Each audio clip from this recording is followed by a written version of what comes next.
The art of deduction is an art that many a reader and fan of Sherlock Holmes will be familiar with.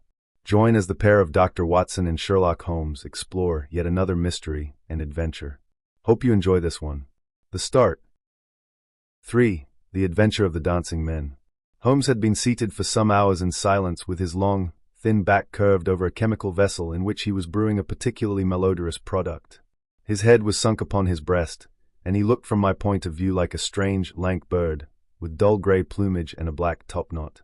"So, Watson," said he, suddenly, "you do not propose to invest in South African securities?" I gave a start of astonishment. Accustomed as I was to Holmes's curious faculties, this sudden intrusion into my most intimate thoughts was utterly inexplicable. "How on earth do you know that?" I asked. He wheeled round upon his stool, with a steaming test tube in his hand and a gleam of amusement in his deep-set eyes. "Now, Watson, confess yourself utterly taken aback," said he. "I am. I ought to make you sign a paper to that effect." "Why?"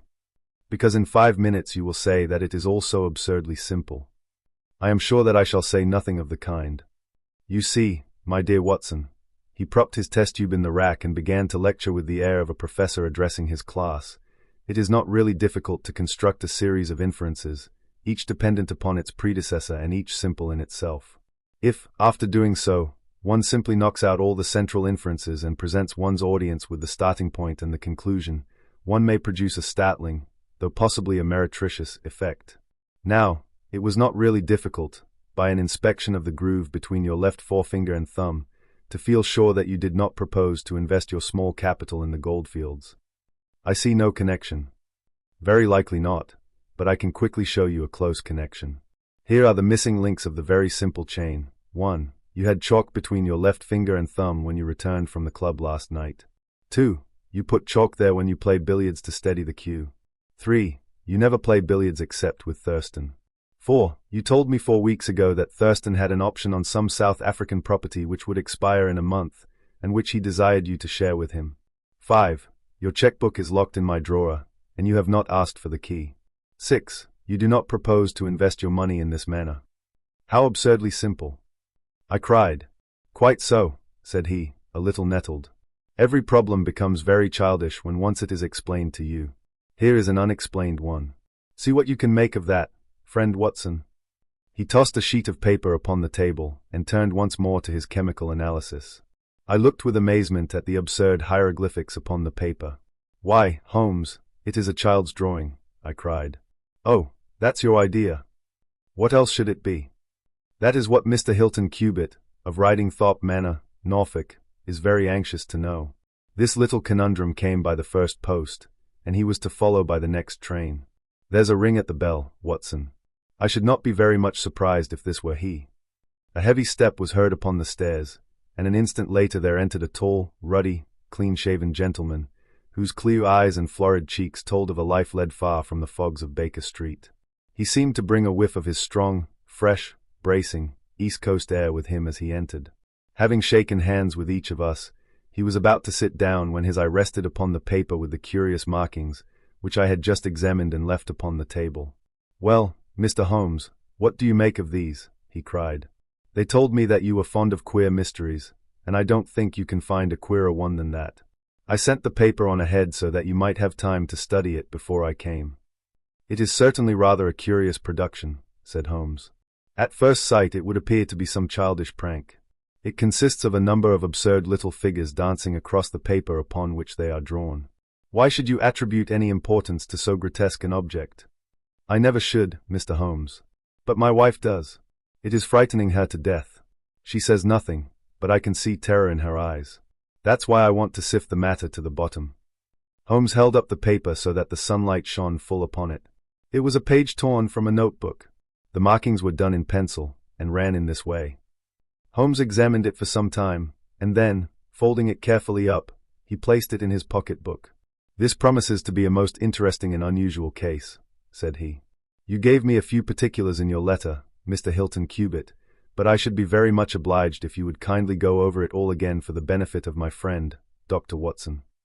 "I'm not much of a storyteller," said our visitor, nervously clasping and unclasping his great, strong hands.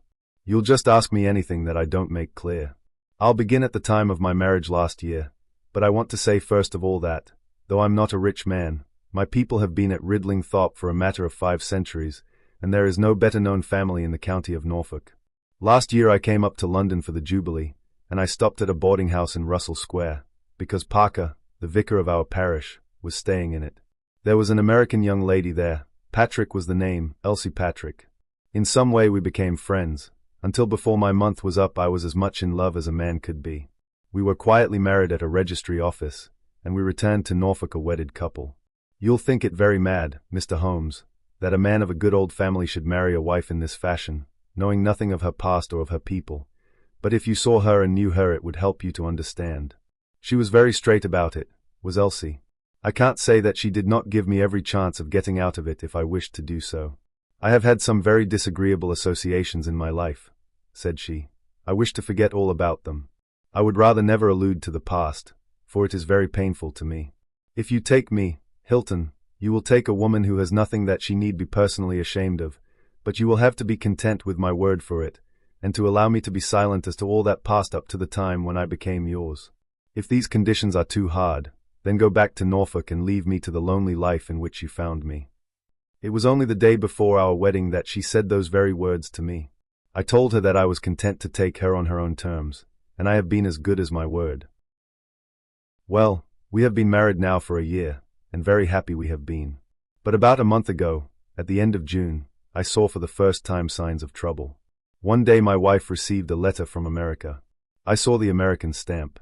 She turned deadly white, read the letter, and threw it into the fire. She made no allusion to it afterwards, and I made none, for a promise is a promise, but she has never known an easy hour from that moment. There is always a look of fear upon her face, a look as if she were waiting and expecting. She would do better to trust me. She would find that I was her best friend. But until she speaks I can say nothing. Mind you, she is a truthful woman, Mr. Holmes, and whatever trouble there may have been in her past life it has been no fault of hers. I am only a simple Norfolk squire, but there is not a man in England who ranks his family honour more highly than I do. She knows it well, and she knew it well before she married me. She would never bring any stain upon it, of that I am sure. Well, now I come to the queer part of my story. About a week ago, it was the Tuesday of last week, I found on one of the windowsills a number of absurd little dancing figures, like these upon the paper. They were scrawled with chalk. I thought that it was the stable boy who had drawn them, but the lad swore he knew nothing about it. Anyhow, they had come there during the night. I had them washed out, and I only mentioned the matter to my wife afterwards. To my surprise she took it very seriously, and begged me if any more came to let her see them. None did come for a week, and then yesterday morning I found this paper lying on the sundial in the garden. I showed it to Elsie, and down she dropped in a dead faint. Since then she has looked like a woman in a dream, half dazed, and with terror always lurking in her eyes. It was then that I wrote and sent the paper to you, Mr. Holmes. It was not a thing that I could take to the police, for they would have laughed at me, but you will tell me what to do. I am not a rich man, but if there is any danger threatening my little woman I would spend my last copper to shield her.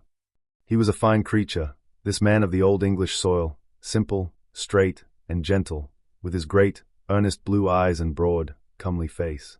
His love for his wife and his trust in her shone in his features. Holmes had listened to his story with the utmost attention, and now he sat for some time in silent thought. "Don't you think, Mr. Cubitt," said he, at last, "that your best plan would be to make a direct appeal to your wife, and to ask her to share her secret with you?" Hilton Cubitt shook his massive head. "A promise is a promise, Mr. Holmes. If Elsie wished to tell me she would. If not, it is not for me to force her confidence. But I am justified in taking my own line, and I will. Then I will help you with all my heart. In the first place, have you heard of any strangers being seen in your neighborhood?" "No. I presume that it is a very quiet place. Any fresh face would cause comment." "In the immediate neighborhood, yes. But we have several small watering places not very far away, and the farmers take in lodgers. These hieroglyphics have evidently a meaning. If it is a purely arbitrary one, it may be impossible for us to solve it. If, on the other hand, it is systematic, I have no doubt that we shall get to the bottom of it. But this particular sample is so short that I can do nothing, and the facts which you have brought me are so indefinite that we have no basis for an investigation. I would suggest that you return to Norfolk, that you keep a keen lookout, and that you take an exact copy of any fresh dancing men which may appear. It is 1,000 pities that we have not a reproduction of those which were done in chalk upon the window-sill. Make a discreet inquiry also as to any strangers in the neighborhood. When you have collected some fresh evidence, come to me again. That is the best advice which I can give you, Mr. Hilton Cubitt. If there are any pressing fresh developments, I shall be always ready to run down and see you in your Norfolk home. The interview left Sherlock Holmes very thoughtful, and several times in the next few days I saw him take his slip of paper from his notebook and look long and earnestly at the curious figures inscribed upon it. He made no allusion to the affair, however, until one afternoon a fortnight or so later. I was going out when he called me back. "You had better stay here, Watson." "Why?" "Because I had a wire from Hilton Cubitt this morning. You remember Hilton Cubitt, of the Dancing Men? He was to reach Liverpool Street at 1:20. He may be here at any moment. I gather from his wire that there have been some new incidents of importance." We had not long to wait, for our Norfolk squire came straight from the station as fast as a hansom could bring him. He was looking worried and depressed, with tired eyes and a lined forehead. "It's getting on my nerves, this business, Mr. Holmes," said he, as he sank, like a wearied man, into an armchair. "It's bad enough to feel that you are surrounded by unseen, unknown folk, who have some kind of design upon you. But when, in addition to that, you know that it is just killing your wife by inches, then it becomes as much as flesh and blood can endure. She's wearing away under it, just wearing away before my eyes." "Has she said anything yet?" "No, Mr. Holmes, she has not. And yet there have been times when the poor girl has wanted to speak, and yet could not quite bring herself to take the plunge. I have tried to help her, but I dare say I did it clumsily, and scared her off from it.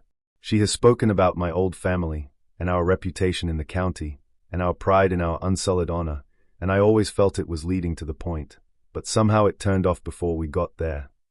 "But you have found out something for yourself?" "A good deal, Mr. Holmes.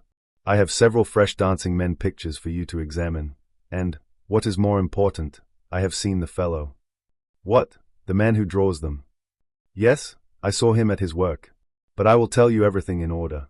When I got back after my visit to you, the very first thing I saw next morning was a fresh crop of dancing men. They had been drawn in chalk upon the black wooden door of the tool house, which stands beside the lawn in full view of the front windows. I took an exact copy, and here it is." He unfolded a paper and laid it upon the table. "Here is a copy of the hieroglyphics." "Excellent," said Holmes. "Excellent. Pray continue." When I had taken the copy I rubbed out the marks, but 2 mornings later a fresh inscription had appeared. "I have a copy of it here." Holmes rubbed his hands and chuckled with delight. "Our material is rapidly accumulating." 3 days later a message was left scrawled upon paper, and placed under a pebble upon the sundial. "Here it is. The characters are, as you see, exactly the same as the last one." After that I determined to lie in wait, so I got out my revolver and I sat up in my study, which overlooks the lawn and garden. About 2 in the morning I was seated by the window, all being dark save for the moonlight outside, when I heard steps behind me, and there was my wife in her dressing gown. She implored me to come to bed. I told her frankly that I wished to see who it was who played such absurd tricks upon us. She answered that it was some senseless practical joke, and that I should not take any notice of it.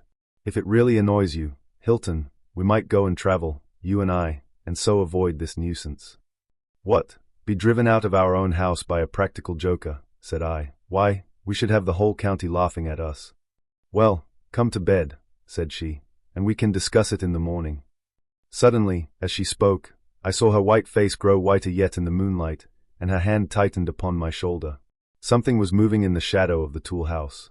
I saw a dark, creeping figure which crawled round the corner and squatted in front of the door. Seizing my pistol I was rushing out, when my wife threw her arms round me and held me with convulsive strength. I tried to throw her off, but she clung to me most desperately. At last I got clear, but by the time I had opened the door and reached the house the creature was gone. He had left a trace of his presence, however, for there on the door was the very same arrangement of dancing men which had already twice appeared, and which I have copied on that paper. There was no other sign of the fellow anywhere, though I ran all over the grounds. And yet the amazing thing is that he must have been there all the time, for when I examined the door again in the morning he had scrawled some more of his pictures under the line which I had already seen. "Have you that fresh drawing?" "Yes, it is very short, but I made a copy of it, and here it is." Again he produced a paper. The new dance was in this form. "Tell me," said Holmes, and I could see by his eyes that he was much excited. "Was this a May addition to the first, or did it appear to be entirely separate?" It was on a different panel of the door. "Excellent. This is far the most important of all for our purpose. It fills me with hopes. Now, Mr. Hilton Cubitt, please continue your most interesting statement." "I have nothing more to say, Mr. Holmes, except that I was angry with my wife that night for having held me back when I might have caught the skulking rascal. She said that she feared that I might come to harm. For an instant it had crossed my mind that perhaps what she really feared was that he might come to harm, for I could not doubt that she knew who this man was and what he meant by these strange signals. But there is a tone in my wife's voice, Mr. Holmes, and a look in her eyes which forbid doubt, and I am sure that it was indeed my own safety that was in her mind. There's the whole case, and now I want your advice as to what I ought to do. My own inclination is to put half a dozen of my farm lads in the shrubbery, and when this fellow comes again to give him such a hiding that he will leave us in peace for the future." "I fear it is too deep a case for such simple remedies," said Holmes. "How long can you stay in London?" "I must go back today. I would not leave my wife alone all night for anything. She is very nervous and begged me to come back." "I dare say you are right. But if you could have stopped I might possibly have been able to return with you in a day or two. Meanwhile you will leave me these papers, and I think that it is very likely that I shall be able to pay you a visit shortly and to throw some light upon your case." Sherlock Holmes preserved his calm professional manner until our visitor had left us, although it was easy for me, who knew him so well, to see that he was profoundly excited. The moment that Hilton Cubitt's broad back had disappeared through the door my comrade rushed to the table, laid out all the slips of paper containing dancing men in front of him, and threw himself into an intricate and elaborate calculation. For 2 hours I watched him as he covered sheet after sheet of paper with figures and letters, so completely absorbed in his task that he had evidently forgotten my presence. Sometimes he was making progress and whistled and sang at his work, sometimes he was puzzled, and would sit for long spells with a furrowed brow and a vacant eye. Finally he sprang from his chair with a cry of satisfaction, and walked up and down the room rubbing his hands together. Then he wrote a long telegram upon a cable form. "If my answer to this is as I hope, you will have a very pretty case to add to your collection, Watson," said he. "I expect that we shall be able to go down to Norfolk tomorrow, and to take our friend some very definite news as to the secret of his annoyance." I confess that I was filled with curiosity, but I was aware that Holmes liked to make his disclosures at his own time and in his own way, so I waited until it should suit him to take me into his confidence. But there was a delay in that answering telegram, and 2 days of impatience followed, during which Holmes pricked up his ears at every ring of the bell. On the evening of the 2nd there came a letter from Hilton Cubitt. All was quiet with him, save that a long inscription had appeared that morning upon the pedestal of the sundial. He enclosed a copy of it, which is here reproduced. Holmes bent over this grotesque frieze for some minutes, and then suddenly sprang to his feet with an exclamation of surprise and dismay. His face was haggard with anxiety. "We have let this affair go far enough," said he. "Is there a train to North Walsham tonight?" I turned up the timetable. The last had just gone. "Then we shall breakfast early and take the very first in the morning," said Holmes. "Our presence is most urgently needed. Ah, here is our expected cablegram. One moment, Mrs. Hudson, there may be an answer." "No, that is quite as I expected. This message makes it even more essential that we should not lose an hour in letting Hilton Cubitt know how matters stand, for it is a singular and a dangerous web in which our simple Norfolk squire is entangled." So, indeed, it proved, and as I come to the dark conclusion of a story which had seemed to me to be only childish and bizarre, I experience once again the dismay and horror with which I was filled. Would that I had some brighter ending to communicate to my readers, but these are the chronicles of fact, and I must follow to their dark crisis the strange chain of events which for some days made Ridlingthorpe Manor a household word through the length and breadth of England. We had hardly alighted at North Walsham, and mentioned the name of our destination, when the station-master hurried towards us. "I suppose that you are the detectives from London," said he. A look of annoyance passed over Holmes's face. "What makes you think such a thing?" "Because Inspector Martin from Norwich has just passed through. But maybe you are the surgeons. She's not dead, or wasn't by last accounts. You may be in time to save her yet, though it be for the gallows." Holmes's brow was dark with anxiety. "We are going to Ridlingthorpe Manor," said he, "but we have heard nothing of what has passed there." "It's a terrible business," said the station-master. "They are shut, Both Mr. Hilton Cubitt and his wife. She shot him and then herself, so the servants say. His dead and her life is despaired of. Dear, dear, one of the oldest families in the county of Norfolk, and one of the most honored. Without a word Holmes hurried to a carriage, and during the long 7 miles drive he never opened his mouth. Seldom have I seen him so utterly despondent. He had been uneasy during all our journey from town, and I had observed that he had turned over the morning papers with anxious attention, but now this sudden realization of his worst fears left him in a blank melancholy. He leaned back in his seat, lost in gloomy speculation. Yet there was much around to interest us, for we were passing through as singular a countryside as any in England, where a few scattered cottages represented the population of today, while on every hand enormous square-towered churches bristled up from the flat, green landscape and told of the glory and prosperity of old East Anglia. At last the violet rim of the German Ocean appeared over the green edge of the Norfolk coast, and the driver pointed with his whip to 2 old brick and timber gables which projected from a grove of trees. "That's Ridlingthorpe Manor," said he. As we drove up to the porticoed front door I observed in front of it, beside the tennis lawn, the black tool house and the pedestaled sundial with which we had such strange associations. A dapper little man, with a quick, alert manner and a waxed moustache, had just descended from a high dog-cart. He introduced himself as Inspector Martin, of the Norfolk Constabulary, and he was considerably astonished when he heard the name of my companion. "Why, Mr. Holmes, the crime was only committed at 3 this morning. How could you hear of it in London and get to the spot as soon as I? I anticipated it. I came in the hope of preventing it." "Then you must have important evidence of which we are ignorant, for they were said to be a most united couple." "I have only the evidence of the dancing men," said Holmes. "I will explain the matter to you later. Meanwhile, since it is too late to prevent this tragedy, I am very anxious that I should use the knowledge which I possess in order to ensure that justice be done. Will you associate me in your investigation, or will you prefer that I should act independently?"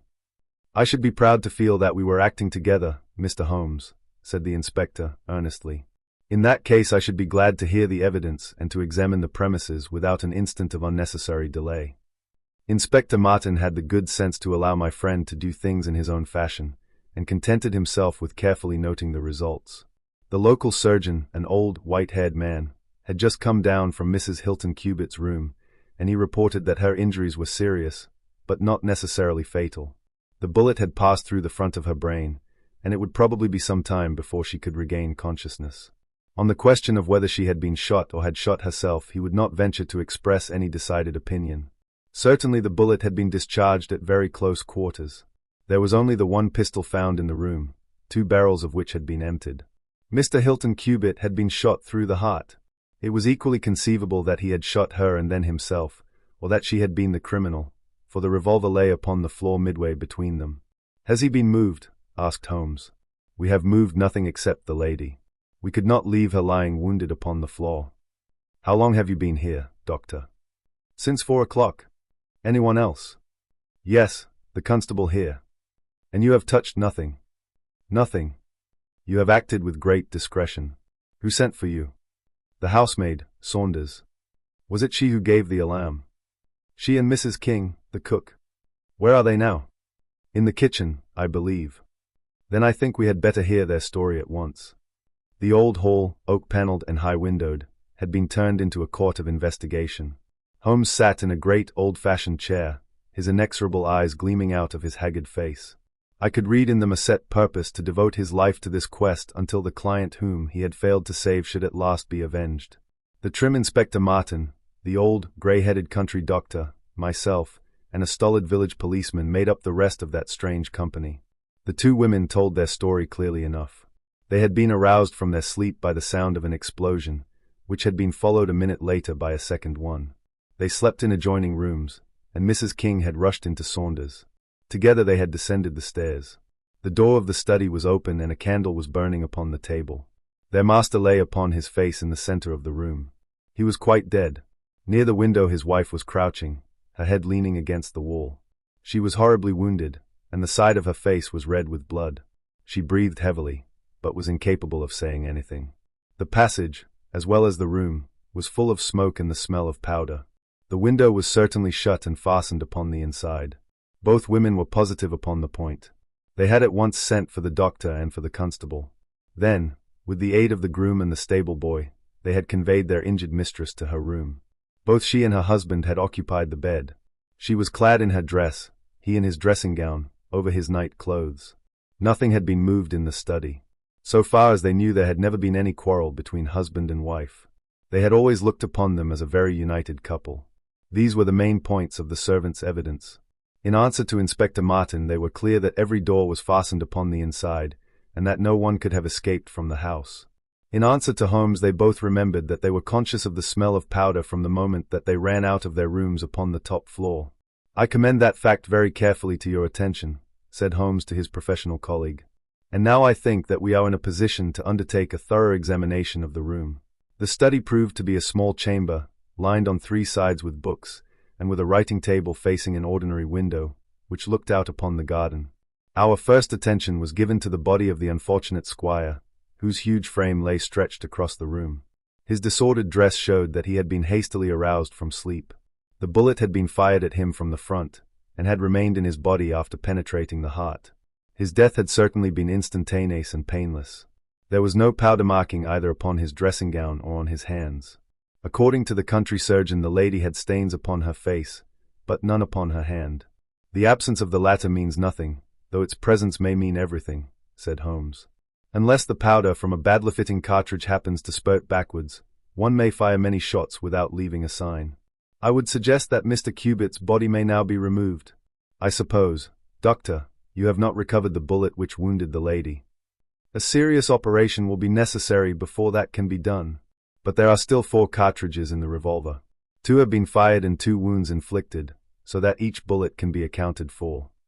"So it would seem," said Holmes. "Perhaps you can account also for the bullet which has so obviously struck the edge of the window."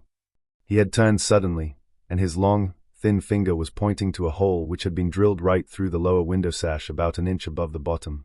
"By George!" cried the inspector. "However did you see that?" "Because I looked for it." "Wonderful," said the country doctor. "You are certainly right, sir.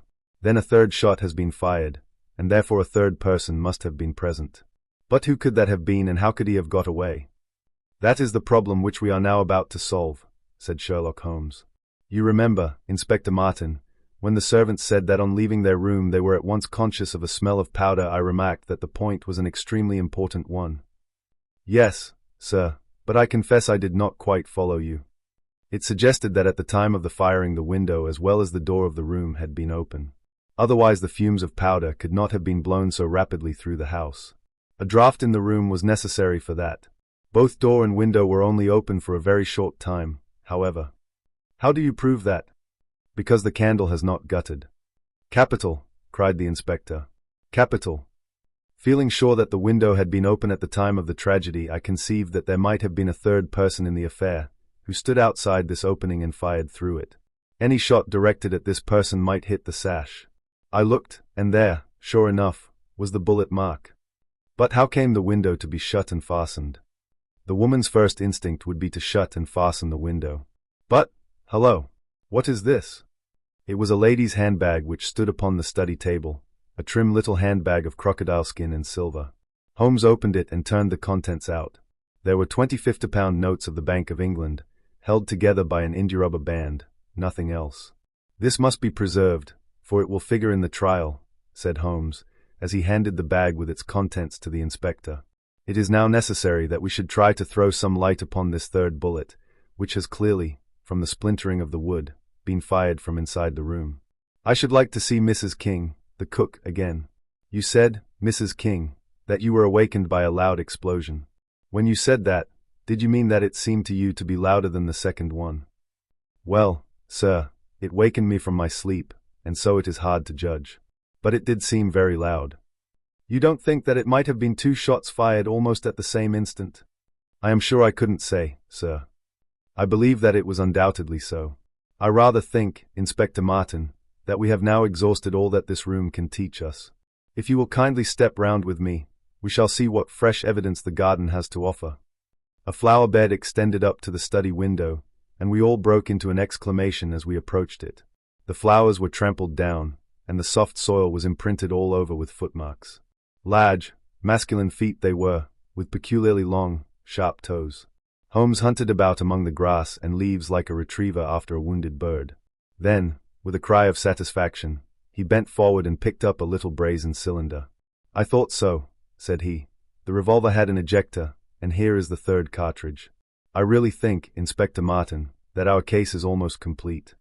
The country inspector's face had shown his intense amazement at the rapid and masterful progress of Holmes's investigation. At first he had shown some disposition to assert his own position, but now he was overcome with admiration and ready to follow without question wherever Holmes led. "Whom do you suspect?" he asked. "I'll go into that later. There are several points in this problem which I have not been able to explain to you yet. Now that I have got so far, I had best proceed on my own lines, and then clear the whole matter up once and for all." "Just as you wish, Mr. Holmes, so long as we get our man. I have no desire to make mysteries, but it is impossible at the moment of action to enter into long and complex explanations. I have the threads of this affair all in my hand. Even if this lady should never recover consciousness, we can still reconstruct the events of last night and ensure that justice be done. First of all, I wish to know whether there is any inn in this neighborhood known as Elridge's." The servants were cross-questioned, but none of them had heard of such a place. The stable-boy threw a light upon the matter by remembering that a farmer of that name lived some miles off in the direction of East Ruston. "Is it a lonely farm?" "Very lonely, sir. Perhaps they have not heard yet of all that happened here during the night." "Maybe not, sir." Holmes thought for a little, and then a curious smile played over his face. "Saddle a horse, my lad," said he. "I shall wish you to take a note to Elridge's farm." He took from his pocket the various slips of the dancing men. With these in front of him, he worked for some time at the study table. Finally he handed a note to the boy, with directions to put it into the hands of the person to whom it was addressed, and especially to answer no questions of any sort which might be put to him. I saw the outside of the note, addressed in straggling, irregular characters, very unlike Holmes's usual precise hand. It was consigned to Mr. Abe Slaney, Elridge's Farm, East Ruston, Norfolk. "I think, Inspector," Holmes remarked, "that you would do well to telegraph for an escort, as, if my calculations prove to be correct, you may have a particularly dangerous prisoner to convey to the county gaol. The boy who takes this note could no doubt forward your telegram.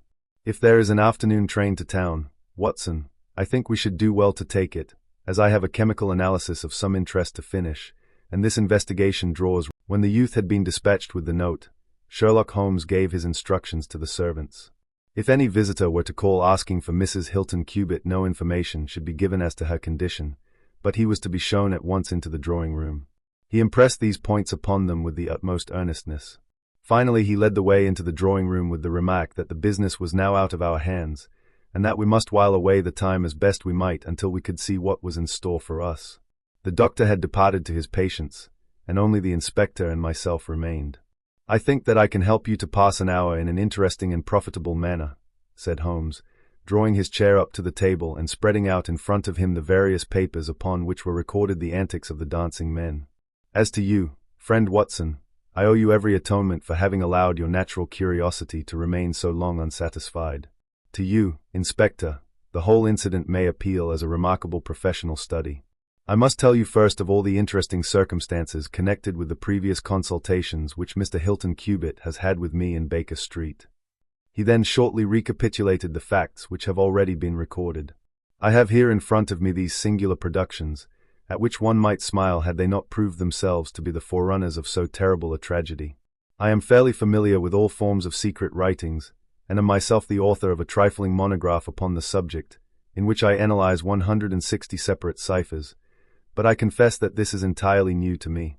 The object of those who invented the system has apparently been to conceal that these characters convey a message, and to give the idea that they are the mere random sketches of children.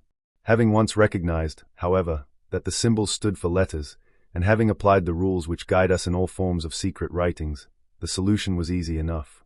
The first message submitted to me was so short that it was impossible for me to do more than to say with some confidence that the symbol XXX stood for E. As you are aware, E is the most common letter in the English alphabet, and it predominates to so marked an extent that even in a short sentence one would expect to find it most often. Out of 15 symbols in the first message 4 were the same, so it was reasonable to set this down as E. It is true that in some cases the figure was bearing a flag and in some cases not, but it was probable from the way in which the flags were distributed that they were used to break the sentence up into words. I accepted this as a hypothesis, and noted that E was represented by XXX. But now came the real difficulty of the inquiry. The order of the English letters after E is by no means well marked, and any preponderance which may be shown in an average of a printed sheet may be reversed in a single short sentence. Speaking roughly, T, A, O, I, N, S, H, R, D, and L are the numerical order in which letters occur, but T, A, O, and I are very nearly abreast of each other, and it would be an endless task to try each combination until a meaning was arrived at. I, therefore, waited for fresh material. In my second interview with Mr. Hilton Cubitt, he was able to give me 2 other short sentences and 1 message, which appeared, since there was no flag, to be a single word. Here are the symbols. Now, in the single word I have already got the 2 E's coming second and fourth in a word of 5 letters. It might be sever, or lever, or never. There can be no question that the latter as a reply to an appeal is far the most probable, and the circumstances pointed to its being a reply written by the lady. Accepting it as correct, we are now able to say that the symbols XXX stand respectively for N, V, and R. Even now I was in considerable difficulty, but a happy thought put me in possession of several other letters. It occurred to me that if these appeals came, as I expected, from someone who had been intimate with the lady in her early life, a combination which contained 2 E's with 3 letters between might very well stand for the name Elsie. On examination, I found that such a combination formed the termination of the message, which was 3 times repeated. It was certainly some appeal to Elsie. In this way I had got my L, S, and I. But what appeal could it be? There were only 4 letters in the word which preceded Elsie, and it ended in E. Surely the word must be come. I tried all other 4 letters ending in E, but could find none to fit the case. So now I was in possession of C, O, and M, and I was in a position to attack the first message once more, dividing it into words and putting dots for each symbol which was still unknown. So treated it worked out in this fashion. Now the first letter can only be A, which is a most useful discovery, since it occurs no fewer than 3 times in this short sentence, and the H is also apparent in the second word. Now it becomes or, filling in the obvious vacancies in the name. A.M. here Abe Slaney. I had so many letters now that I could proceed with considerable confidence to the second message, which worked out in this fashion. Here I could only make sense by putting T and G for the missing letters, and supposing that the name was that of some house or inn at which the writer was staying. Inspector Martin and I had listened with the utmost interest to the full and clear account of how my friend had produced results which had led to so complete a command over our difficulties. "What did you do then, sir?" asked the inspector. I had every reason to suppose that this Abe Slaney was an American, since Abe is an American contraction, and since a letter from America had been the starting point of all the trouble. I had also every cause to think that there was some criminal secret in the matter. The lady's allusions to her past and her refusal to take her husband into her confidence both pointed in that direction. I therefore cabled to my friend, Wilson Hargreave, of the New York Police Bureau, who has more than once made use of my knowledge of London crime. I asked him whether the name of Abe Slaney was known to him. Here is his reply: "The most dangerous crook in Chicago." On the very evening upon which I had his answer, Hilton Cubitt sent me the last message from Slaney. Working with known letters, it took this form. The addition of AP and AD completed a message which showed me that the rascal was proceeding from persuasion to threats, and my knowledge of the crooks of Chicago prepared me to find that he might very rapidly put his words into action. I at once came to Norfolk with my friend and colleague, Dr. Watson, but, unhappily, only in time to find that the worst had already occurred. "It is a privilege to be associated with you in the handling of a case," said the inspector, warmly. "You will excuse me, however, if I speak frankly to you. You are only answerable to yourself, but I have to answer to my superiors. If this Abe Slaney, living at Elridge's, is indeed the murderer, and if he has made his escape while I am seated here, I should certainly get into serious trouble. You need not be uneasy. He will not try to escape." "How do you know?" "To fly would be a confession of guilt." "Then let us go to arrest him. I expect him here every instant." "But why should he come?" "Because I have written and asked him." "But this is incredible, Mr. Holmes. Why should he come because you have asked him? Would not such a request rather rouse his suspicions and cause him to fly?" "I think I have known how to frame the letter," said Sherlock Holmes. "In fact, if I am not very much mistaken, here is the gentleman himself coming up the drive." A man was striding up the path which led to the door. He was a tall, handsome, swarthy fellow, clad in a suit of grey flannel, with a Panama hat, a bristling black beard, and a great, aggressive hooked nose, and flourishing a cane as he walked. He swaggered up the path as if the place belonged to him, and we heard his loud, confident peal at the bell. "I think, gentlemen," said Holmes, quietly, "that we had best take up our position behind the door. Every precaution is necessary when dealing with such a fellow. You will need your handcuffs, Inspector. You can leave the talking to me."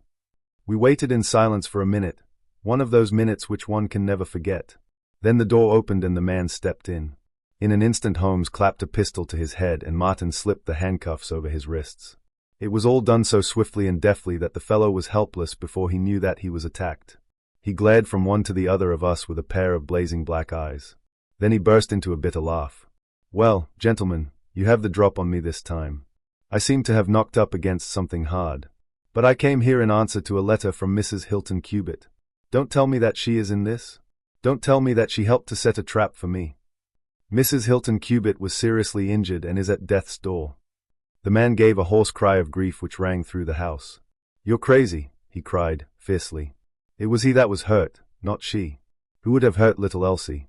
I may have threatened her, God forgive me, but I would not have touched a hair of her pretty head. Take it back, you. Say that she is not hurt. She was found badly wounded by the side of her dead husband." He sank with a deep groan onto the settee and buried his face in his manacled hands. For 5 minutes he was silent. Then he raised his face once more, and spoke with the cold composure of despair. "I have nothing to hide from you, gentlemen," said he. "If I shot the man he had his shot at me, and there's no murder in that. But if you think I could have hurt that woman, then you don't know either me or her. I tell you there was never a man in this world loved a woman more than I loved her. I had a right to her. She was pledged to me years ago. Who was this Englishman that he should come between us? I tell you that I had the first right to her, and that I was only claiming my own." "She broke away from your influence when she found the man that you are," said Holmes, sternly. "She fled from America to avoid you, and she married an honorable gentleman in England. You dogged her and followed her and made her life a misery to her in order to induce her to abandon the husband whom she loved and respected in order to fly with you, whom she feared and hated. You have ended by bringing about the death of a noble man and driving his wife to suicide. That is your record in this business, Mr. Abe Slaney, and you will answer for it to the law." "If Elsie dies I care nothing what becomes of me," said the American. He opened one of his hands and looked at a note crumpled up in his palm. "See here, mister," he cried, with a gleam of suspicion in his eyes. "You're not trying to scare me over this, are you? If the lady is hurt as bad as you say, who was it that wrote this note?" He tossed it forwards onto the table. "I wrote it to bring you here." "You wrote it? There was no one on earth outside the joint who knew the secret of the dancing men. How came you to write it?" "What one man can invent another can discover," said Holmes. "There is a cab coming to convey you to Norwich, Mr. Slaney. But, meanwhile, you have time to make some small reparation for the injury you have wrought. Are you aware that Mrs. Hilton Cubitt has herself lain under grave suspicion of the murder of her husband, and that it was only my presence here and the knowledge which I happen to possess which has saved her from the accusation? The least that you owe her is to make it clear to the whole world that she was in no way, directly or indirectly, responsible for his tragic end." "I ask nothing better," said the American. "I guess the very best case I can make for myself is the absolute naked truth." "It is my duty to warn you that it will be used against you," cried the inspector, with the magnificent fair play of the British criminal law. Slaney shrugged his shoulders. "I'll chance that," said he. "First of all, I want you gentlemen to understand that I have known this lady since she was a child. There were 7 of us in a gang in Chicago, and Elsa's father was the boss of the joint. He was a clever man, was old Patrick. It was he who invented that writing, which would pass as a child's scroll unless you just happened to have the key to it. Well, Elsie learned some of our ways, but she couldn't stand the business, and she had a bit of honest money of her own, so she gave us all the slip and got away to London. She had been engaged to me, and she would have married me, I believe, if I had taken over another profession, but she would have nothing to do with anything on the cross. It was only after her marriage to this Englishman that I was able to find out where she was. I wrote to her, but got no answer. After that I came over, and, as letters were no use, I put my messages where she could read. Well, I have been here a month now. I lived in that farm, where I had a room down below, and could get in and out every night, and no one the wiser. I tried all I could to coax Elsie away. I knew that she read the messages, for once she wrote an answer under one of them. Then my temper got the better of me, and I began to threaten her. She sent me a letter then, imploring me to go away and saying that it would break her heart if any scandal should come upon her husband. She said that she would come down when her husband was asleep at 3 in the morning and speak with me through the end window, if I would go away afterwards and leave her in peace. She came down and brought money with her, trying to bribe me to go. This made me mad, and I caught her arm and tried to pull her through the window. At that moment in rushed the husband with his revolver in his hand. Elsie had sunk down upon the floor, and we were face to face. I was healed also, and I held up my gun to scare him off and let me get away. He fired and missed me. I pulled off almost at the same instant, and down he dropped. I made away across the garden, and as I went I heard the window shut behind me. That's God's truth, gentlemen, every word of it, and I heard no more about it until that lad came riding up with a note which made me walk in here, like a jay, and give myself into your hands. A cab had driven up whilst the American had been talking. 2 uniformed policemen sat inside. Inspector Martin rose and touched his prisoner on the shoulder. It is time for us to go. Can I see her first? No, she is not conscious. Mr. Sherlock Holmes, I only hope that if ever again I have an important case I shall have the good fortune to have you by my side.